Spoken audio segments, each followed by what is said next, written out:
एक योजना बनाई गई है कि सभी लोगों का फंड मिलाकर हम सबकी ज़रूरतों के हिसाब से उसमें बेनिफिट्स का प्रावधान करें। कर्मचारी पेंशन योजना के अंतर्गत सदस्य पेंशन दी जाती है, जिसके लिए 10 साल की अंशदायी सेवा की आवश्यकता होती है। अगर सदस्य की आकस्मिक मौत हो जाती है तो परिवार पेंशन दी जाती है, जिसमें शुरू में जो पति या पत्नी है उनको पेंशन मिलती है और साथ में एक समय में 2 बच्चों को पेंशन मिलती है।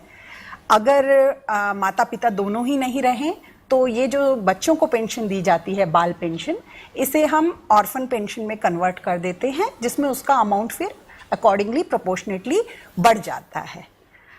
जहां परिवार नहीं है वहां ऐसा सदस्य जो अविवाहित है या किसी अन्य कारण से अब उसके परिवार में कोई नहीं है, वहां नॉमिनी को पेंशन दी जाती है। और इसीलिए ई नॉमिनेशन करना बहुत आवश्यक है। स्पेशली जो हमारे सदस्य हैं जिनका अभी विवाह नहीं हुआ है, हमारी उनको हमेशा यही एडवाइस रहेगी कि वो अपना नॉमिनेशन अवश्य कराएं, ताकि ईश्वर ना करे अगर कोई दुर्घटना हो तो हमारी तरफ से जिसको भी वो लाभ दिया जाना है उसको लाभ दिया जा सके। बहुत अच्छी बात आप बता रहे हैं मैडम, लेकिन हम जानना चाहेंगे कि आखिर मिनिमम पेंशन कितनी है? इस समय मिनिमम पेंशन जो है वो 1000 रुपये है। जी देखिए, बहुत सारे सवाल आ चुके हैं। मैं चाहूँगा कि एक एक सवाल भी साथ साथ लिया जाए। मैं चाहूँगा कि इसको थोड़ा स्क्रॉल डाउन करें, मुझे शुरू का सवाल दिखाएं। एक पीएसयू से सवाल था, बिल्कुल शुरू का दिखाएं। तो उसमें एक सवाल था कि जो हायर वेजेस पे, हाँ ये सवाल है, थोड़ा नीचे करिए इसको। सुरेंद्र विनोचा जी का, are PSU employees who contributed on higher wages towards company contribution are eligible for higher pension और नॉट?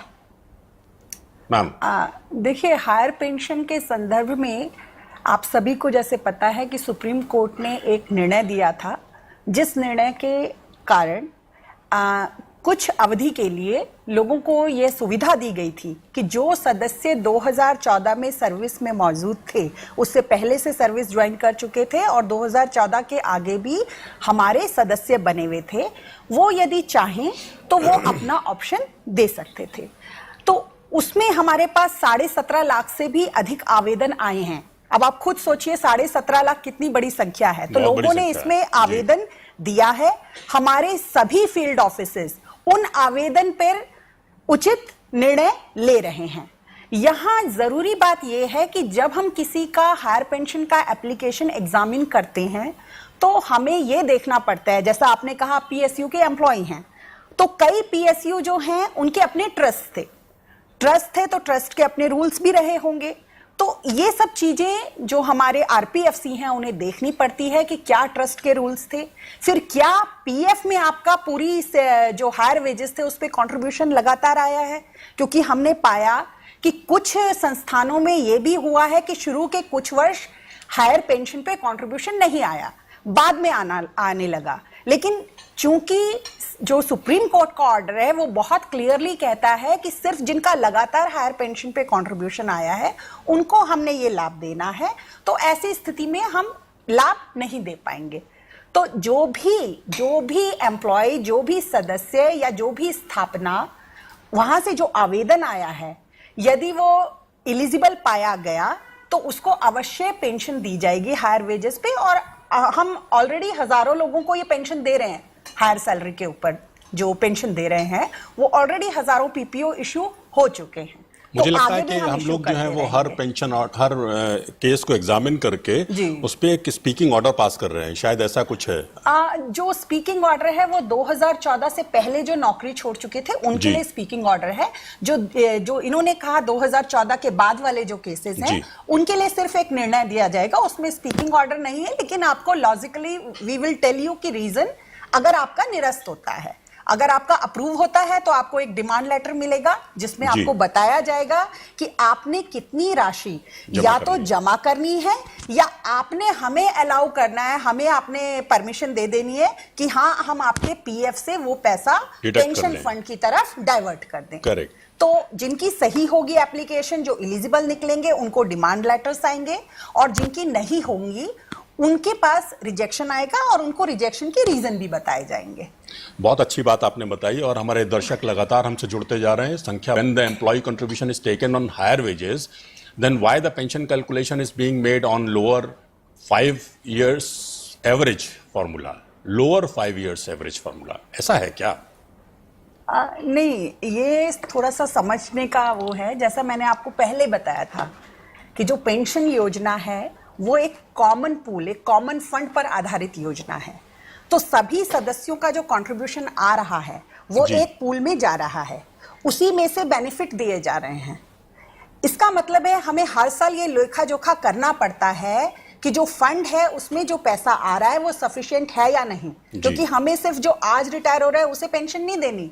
जिसने आज ज्वाइन किया है, जिसकी उम्र सिर्फ 20 साल है, उसने एक दिन रिटायर होना है, फिर वो रिटायर होने के बाद भी लगातार पेंशन लेता रहेगा। तो हमारे किसी भी दिन को जितने भी एग्जिस्टिंग मेंबर्स होते हैं, हम प्रत्येक वर्ष एक एनुअल वैल्यूएशन कराते हैं, उसे annual valuation of the fund कहते हैं। सेंट्रल गवर्नमेंट ये कराती है क्योंकि स्कीम सेंट्रल गवर्नमेंट की है। तो भारत सरकार इसके लिए एक वैल्यूअर को नियुक्त करती है जो सारा फंड का आकलन करता है कि कितना पैसा आ रहा है, उसमें हमें कितना इंटरेस्ट अर्न हो रहा है, कितना हम लोगों को बेनिफिट दे रहे हैं। तो जब वो ये आकलन करता है तो योजना में प्रावधान है कि इस आकलन के आधार पर केंद्रीय सरकार यदि चाहे तो किसी बेनिफिट को बढ़ा सकती है, किसी को कम कर सकती है, कंट्रीब्यूशन रेट को बढ़ा सकती है, कम कर सकती है, और कितने टाइम के लिए कोई बेनिफिट दिया जाना है, ये सब चीजें कर सकती है। अब जैसा आप सब जानते हैं कि जो अर्निंग होती है, जो आप लोगों के खुद के भी इन्वेस्टमेंट हैं, उन पे अर्निंग कहाँ से आती है? जो इंटरेस्ट रेट डिक्लेयर होता है। एक समय था जब 12-13% इंटरेस्ट रेट अर्न किया जाता था, आज वो 7-8% के आसपास ही रह गया है। तो चूंकि ये सब चीजें, ये परिवर्तन होते रहते हैं, इसलिए स्कीम में जो फॉर्मूला दिया है, जो गणना का फॉर्मूला दे रखा है कि पेंशन कैसे कैलकुलेट की जाएगी, वो भी समय समय पर हमें सुधारना पड़ता है। तो 2014 में जो सुधार लाए गए, जो मॉडिफिकेशन लाए गए स्कीम के अंदर, उन मॉडिफिकेशन में ही ये दो चीजें आई थी। पहली कि जो कैलकुलेशन है पेंशन की वो प्रोरेटा आधार पर होगी, और दूसरा कि 12 महीने की जगह हम 60 महीने का एवरेज लेंगे ताकि हमें एक सही एवरेज पेंशनेबल सैलरी मिल पाए। क्योंकि कई लोग ऐसे भी हो सकते हैं, देखिए हमारे हर तरीके के सदस्य हैं, हमारे ऐसे भी सदस्य हैं जो जब शुरू में सशक्त होते हैं तब उनका वेतन अधिक होता है, लेकिन जैसे जैसे उनकी उम्र बढ़ती है उनका वेतन कम होता जाता है।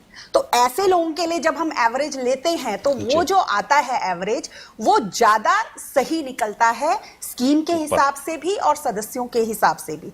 तो ये 2014 में ये सारे मॉडिफिकेशन किए गए थे, और सुप्रीम कोर्ट ने अपने जो जजमेंट, अपना जो उन्होंने निर्णय दिया, उसमें उन्होंने इन्हीं सभी मॉडिफिकेशंस को अपहेल्ड किया था। उन्होंने कहा था कि हाँ, जो भी मॉडिफिकेशन हुए हैं वो केंद्रीय सरकार ने अपनी जो उनके पास लीगल जो राइट्स हैं उसके अंतर्गत किए हैं, और ये सारे बिल्कुल सही हैं। तो हम आपसे बिना पूछे आपका हायर सैलरी पे कंट्रीब्यूशन पेंशन फंड में नहीं डाल रहे।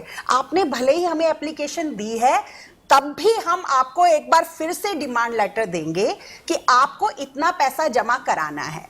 उस समय आप खुद निर्णय ले सकते हैं कि अच्छा, क्या मेरे को इतना पैसा जमा कराना चाहिए जब भी मेरे को पेंशन इतनी मिल रही है। तो वो निर्णय आप कर सकते हैं। ये सबका अपना व्यक्तिगत निर्णय होगा, इसमें कोई नहीं कह सकता किसी दूसरे को कि क्या निर्णय सही रहेगा, क्या निर्णय नहीं रहेगा, लेकिन कंट्रीब्यूशन देना पड़ेगा। तो यदि आपको अपनी पेंशन की जो गणना है वो आपको लगता है कि जो आप पैसा दे रहे हैं उससे कम बन रही है, या आप उससे सेटिस्फाइड नहीं है, तो आप इसका ऑप्शन ना लेने के लिए स्वतंत्र हैं। देखिए, बहुत सारे has EPFO started giving the higher pension, तो आपने बताया कि हाँ बिल्कुल शुरू हो चुका है, हजारों लोगों को हम दे चुके हैं, मैंने जैसे बताया था। तो इस तरह से बहुत सारे लोगों के सवालों का जवाब आपके वक्तव्य में, आपके जवाब में आ चुका होगा। जया जी का जवाब भी उन्हें मिल चुका होगा, मुझे उम्मीद है। एक एनसीपी पे एक सवाल था शुरू में कि एनसीपी डेज कैसे कैलकुलेट करते हैं, उसका क्या इंपॉर्टेंस है। तो मुझे लगता है कि सारे एनसीपी से रिलेटेड क्वेश्चंस का जी। तो जैसे मान लीजिए कोई बीडी वर्कर है, विस्तार से सवाल आया कि since service period is 95 to 2024, higher pension calculation will you take last 5 year salary average 19 से 24 तक का लेंगे, या 95 से 24 तक का लेंगे, या आप दो पार्ट में लेंगे 95 से 2? मेरे ख्याल से इस तरह का एक्सप्लेनेशन हम पहले दे चुके हैं। फिर भी एक बार संक्षेप में जवाब दें। एक बार दोबारा बताती हूँ Srinivas ji, and you can speak in English also because I think he may not be able to understand Hindi, so I will switch to English.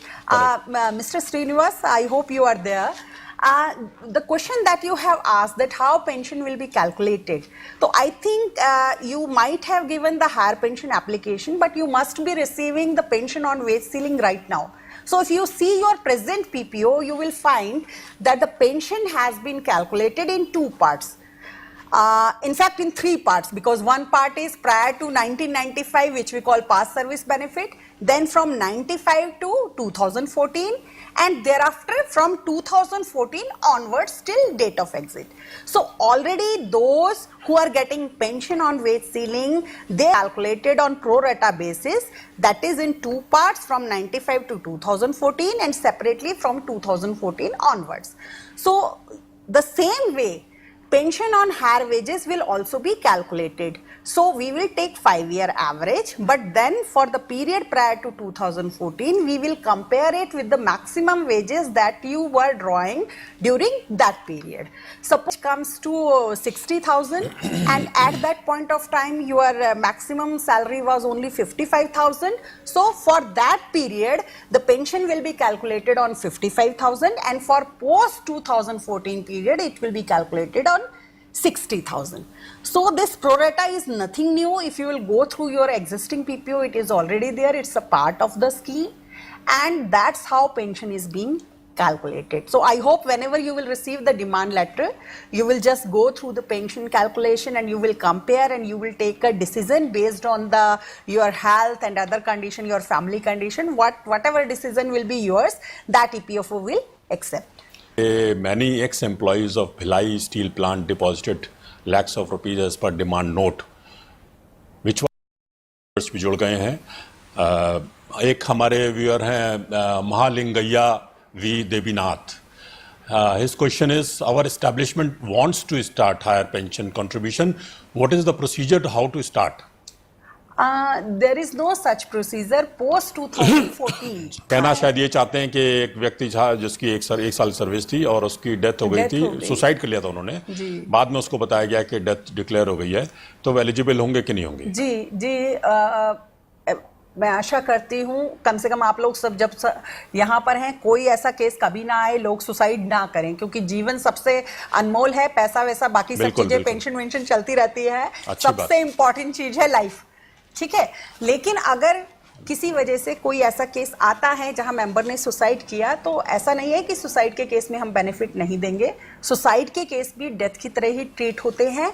तो अगर वो पेंशन स्कीम के मेंबर थे और डेथ ड्यूरिंग सर्विस हुई है, या वो जॉब छोड़ने के 3 साल के अंदर हो गई है, तो उनके परिवार में जो भी उनकी मिसेज हैं और जो बच्चे हैं, उनको पेंशन अवश्य दी जाएगी. अगर परिवार नहीं है तो नॉमिनी पेंशन, नॉमिनी भी नहीं है तो डिपेंडेंट पेरेंट पेंशन, वो पेंशन दी जाएगी.